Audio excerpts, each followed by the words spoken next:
Good morning. If you want the latest news on Entei, here's the scoop.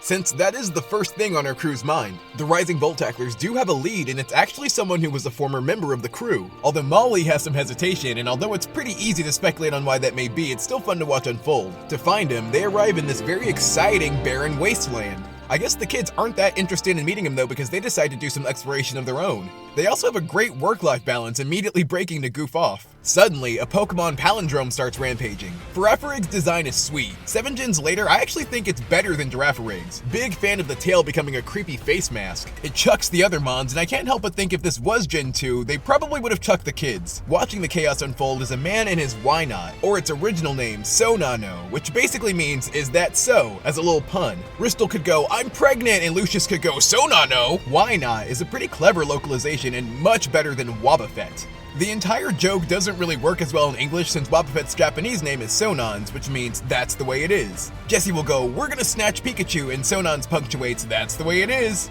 Hilarious bit in Camp Pikachu where their back and forth is basically, is that right?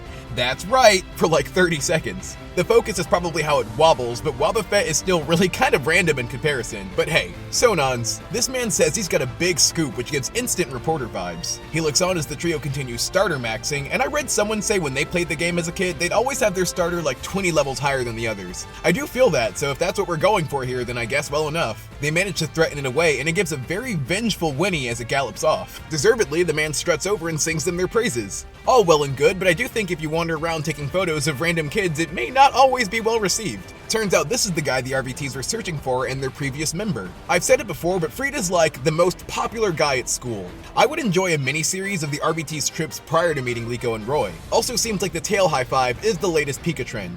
I do wish it was just Ash's thing, but I'll begrudgingly move on. As they get to catching up, he really shows off some charisma. It's this type A personality that elevates what could have been a pretty dull episode. For someone who's a notch higher than a character of the day, he's layered, the way he goes from charming to teasing in a split second, and Molly just still isn't having it. You can tell, yeah, there's a history there. Turns out he is a journalist and one of the best in the business. I mean, look how dramatic this cover is. I've fallen and I can't get up type imagery. He specializes in snapping pics of rare and legendary Pokemon, just putting Todd Snap to shame out here. Zekrom, Lunala, Kyogre, Entei. Are we to assume he went to Casaroya Lake, Marine Cave, or he's just incredibly lucky? Journalisto picks up pretty quick that Dot's a fan, and perhaps it's respect from one public figure to another. Roy pops in for some Entei info, but this guy won't drop it so easily. He does nonchalantly reveal that there's a superhero on the ship, and I love the kid's reaction of, he means on this ship? So he's really got the gossip on everyone, especially Molly, who he gives us a peek of in her glory days. The hoop earring hair, I mean, I get why she sends Senpai blasting off again.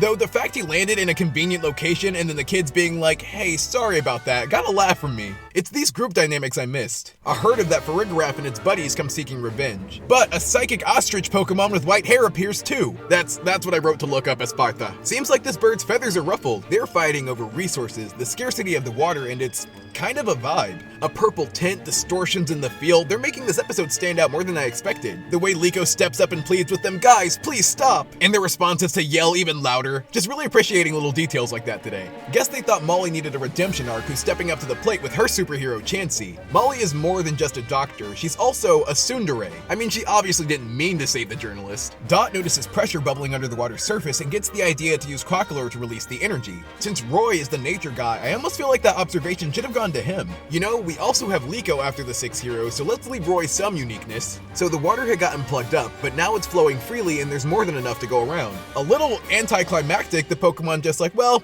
that's enough for one day. But I mean, the build up to it was great. Now the journalist has gotten what he's come for, and it's time for the crew to get the same. He lets them know if they want to find Entei, they need to head to Olivine City in Johto. That isn't too surprising since of course that's Entei's region of origin, although Olivine is the same name Ludlow gave the ship, so maybe we'll be in for some Ludlow lore there. On the way, Liko and Molly get to chatting, and since things have settled down, she finally fleshes out this relationship.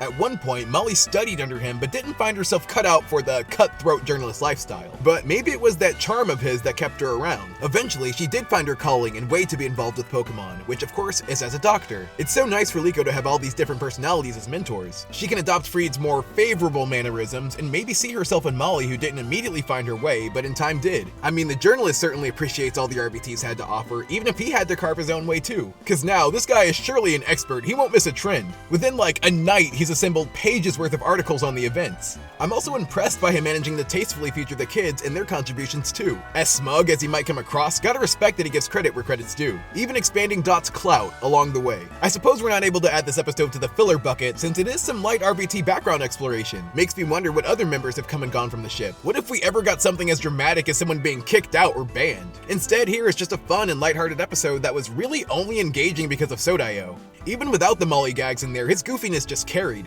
I'm positive too, at the end of this series, him and Molly will be endgame. As for the episode itself, reminds me a lot of the build up to Cleavor. We get some out of control Pokemon to build up action hype, and the crew deals with it without too much trouble. So I call it a fun episode, but nothing to write home about. See.